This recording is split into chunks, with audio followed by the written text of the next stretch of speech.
So no matter what I may be describing, I'm describing myself.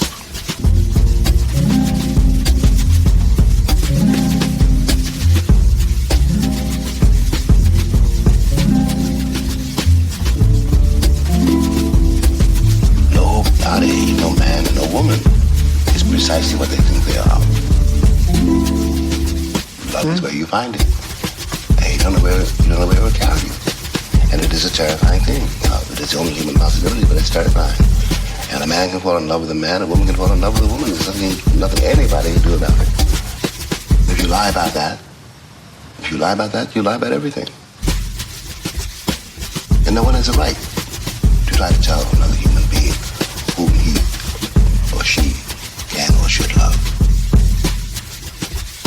But very wise. It's about what happens to you if you can't love anybody. You are dangerous.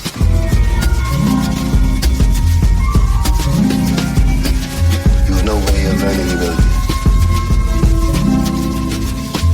No way of learning that other people suffer. And no way of learning how to use your suffering and theirs to get from one place to another. In short, you feel even responsibility which is to love each other.